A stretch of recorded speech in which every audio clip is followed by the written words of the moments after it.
हाय दोस्तों, तो कैसे हैं आप। भारतीय दंड संहिता के इम्पोर्टेंट केसेस में पार्ट 9 पढ़ेंगे अपन। 8 पार्ट पहले ही पढ़ चुके हैं। तो आपराधिक षड्यंत्र यानी धारा 120 ए और बी पर ये महत्वपूर्ण बात हैं। ए में क्रिमिनल कॉन्स्पिरेसी बताई गई है और बी में उसका दंड बताया गया है। तो आइए चलिए देखते हैं इस पर केस लॉ। पहला केस है और दोस्तों इसमें एक ही इम्पोर्टेंट केसेस है 120 पे, जो है केहर सिंह बनाम भारत संघ और एससी अर्थात सुप्रीम कोर्ट का ये मामला है। यह बात भारतीय दंड संहिता की धारा 120 का एवं भारतीय संविधान के अनुच्छेद 72 के अंतर्गत राष्ट्रपति की क्षमादान शक्ति पर आधारित निर्देशक बात है। 120 एक क्रिमिनल कॉन्स्पिरेसी यानी आपराधिक षड्यंत्र और 72 में है राष्ट्रपति के क्षमादान की शक्ति। इस बात में प्रधानमंत्री इंदिरा गांधी की हत्या के मामले में मृत्युदंड प्राप्त अभियुक्त केहर सिंह ने मारा था और 302 में हत्या हुई थी। अभियुक्त केहर सिंह ने संविधान के अनुच्छेद 72 के अधीन राष्ट्रपति से क्षमादान का आवेदन किया था। राष्ट्रपति से क्या किया था? क्षमादान का आवेदन किया था। उसने परीक्षण न्यायालय में दिए गए मौखिक साक्ष्य का उदाहरण देते हुए अभिकथन किया था कि न्यायालय का निर्णय गलत था और वह निर्दोष था, क्षमादान का हकदार है। जब उसको सजा मिल चुकी 302 के अंतर्गत, तो उसने कहा हमें क्षमादान दिया जाए और हमें आजीवन कारावास दी जाए या और जो भी छोटी सजा दी जाए और हमें फांसी ना दी जाए। उसने यह प्रार्थना की कि राष्ट्रपति उसके आवेदन पर विचार करते समय उसे सुनवाई का अवसर प्रदान करें। राष्ट्रपति ने उसकी प्रार्थना को अस्वीकार कर दिया। इसने क्या कहा कि हमें राष्ट्रपति जब सुनवाई करें हमारी याचिका पर जो हमने लगाई है, तो हमें या हमारे वकील को वहाँ पर जो है खड़े रहने का मौका दिया जाए। लेकिन सुप्रीम कोर्ट ने इसको मना कर दिया और क्षमादान को भी अस्वीकार जो है कर दिया। अब राष्ट्रपति ने क्या कहा? राष्ट्रपति ने कहा कि वे उच्चतम न्यायालय के गुण पर विचार नहीं कर सकते। राष्ट्रपति के उपरोक्त निर्णय के विरुद्ध विशेष इजाजत से अपील की याचिका उच्चतम न्यायालय में फाइल की गई।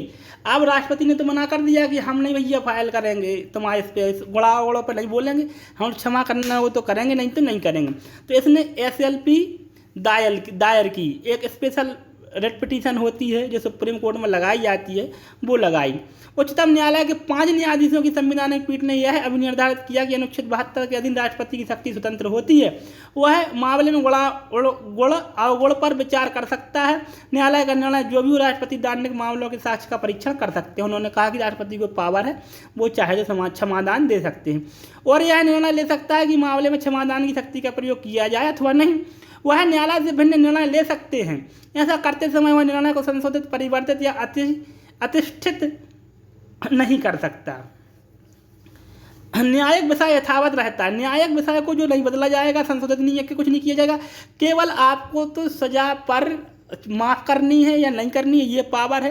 निर्णय सही गलत ठहराने का राष्ट्रपति को कोई जो है राइट नहीं है। न्यायिक विषय यथावत रहता है। क्षमादान की शक्ति एक संवैधानिक शक्ति है। ये तो केवल देश के मुखिया को शक्ति मात्र प्राप्त है कि वो चाहे तो क्षमा कर दे कि चलो छोड़ा, लेकिन दोषी तो वो व्यक्ति माना जाएगा। न्यायालय ने यह भी कहा कि राष्ट्रपति अपनी क्षमादान की शक्ति का प्रयोग मंत्रिमंडल के परामर्श से भी करता है।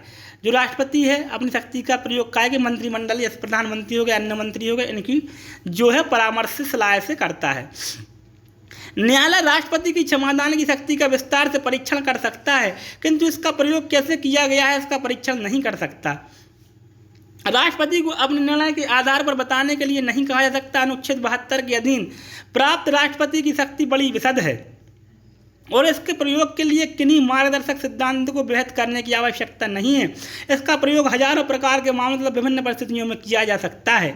इसके बाद केहर सिंह ने उच्चतम न्यायालय में एक दूसरी याचिका प्रस्तुत की, जिसमें यह कथन किया गया कि चूंकि मृत्युदंड के कार्यान्वयन में 5 माह का विलंब हो गया है अतः उसके दंड को आजीवन कारावास में बदल दिया जाए। उच्चतम न्यायालय ने निर्णित किया कि अनुच्छेद 72 के अधीन क्षमादान के आवेदन के निपटने में अति विलंब के आधार पर मृत्युदंड को आजीवन कारावास में बदला जा सकता है, किंतु प्रस्तुत मामले को मृत्युदंड देने में 5 माह के विलंब को अति विलंब नहीं कहा जा सकता, अतः उसे आजीवन कारावास में बदल जाने का कोई औचित्य नहीं है।